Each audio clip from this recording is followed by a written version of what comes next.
অনন্ত জলিলের wife আমাকে ছোট করে দেখেছিলেন, তো এই জায়গাটা ডেফিনেটলি আমার গায়ে লেগেছে। আমাকে মনে হয়েছে যে আমাকে অনেক ছোট করা হয়েছে। আপনি কার সাথে স্টেজে উঠছেন সেটাও আপনি জানেন না, দেন দ্যাট ইজ ভেরি স্যাড। পরে স্টেটাসটা দেখে আমি অনেক ইনসাল্টেড ফিল করেছি। I felt very down. একটা কেক খাওয়ানোর জন্য ফেমে পড়তে হবে?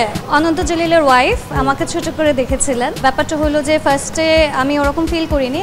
স্টেজে যাওয়ার পরে স্টেজে যখন আমাদের কেক খাওয়ানোর ব্যাপারটা ঘুরছিল তখন আমার কাছে নর্মাল লেগেছে। পরে যখন আমি নিউজে দেখলাম জিনিসগুলো তখনও আমি অনেক ইন্টারভিউতে এটা বলেছি যে আসলে আমার কাছে ব্যাপারটা এরকম লাগেনি। ওনার থেকে আমি ওই টাইপের কোনো রিয়াকশন পাইনি। একটা হিরোইন বা যে হলো মিডিয়াতে আছে তার সুগার না খাওয়াটাই খুব নর্মাল। সো ওই জিনিসটা আমার কাছে নর্মাল লেগেছিল। বাট খারাপ যে জায়গাটা লেগেছে সেটা হলো ওইখানে উনি একটা স্টেটাস দিয়েছিলেন যে ওই মেয়েটা নিজে থেকেই আসছে কেক খাওয়াতে, আমরা চিনি না। তো এই জায়গাটা ডেফিনেটলি আমার গায়ে লেগেছে বিকজ ওই মেয়েটা আমি যে ওই প্রোগ্রামের ব্র্যান্ড অ্যাম্বাসেডর অ্যান্ড সিইও ছিলাম, এগুলোর পরেও যদি উনি না জেনে থাকে যে আমি ওখানে কে ছিলাম, আপনি কার সাথে স্টেজে উঠছেন সেটাও আপনি জানেন না, দেন দ্যাট ইজ ভেরি স্যাড। পরবর্তীতে স্টেটাসটা দেখে ডেফিনেটলি আমার কাছে ছোট লেগেছে। আমাকে মনে হয়েছে যে আমাকে অনেক ছোট করা হয়েছে। সেটার জন্য আমি আমার একটা রিপ্লাই ভিডিও দিয়েছি। আমরা একটা সেলিব্রেশনের মুডে ছিলাম। সো সেলিব্রেশনের মুডে কে কোন এক্সপ্রেশন দিচ্ছে ওটা দেখিনি। সো আমি আবারও বলছি at that point of time ওই মোমেন্টে আমি আসলেই ফিল করি নাই যে এই টাইপের কিছু ছিল। বাট পরে স্টেটাসটা দেখে আমি অনেক ইনসাল্টেড ফিল করেছি। I felt very down.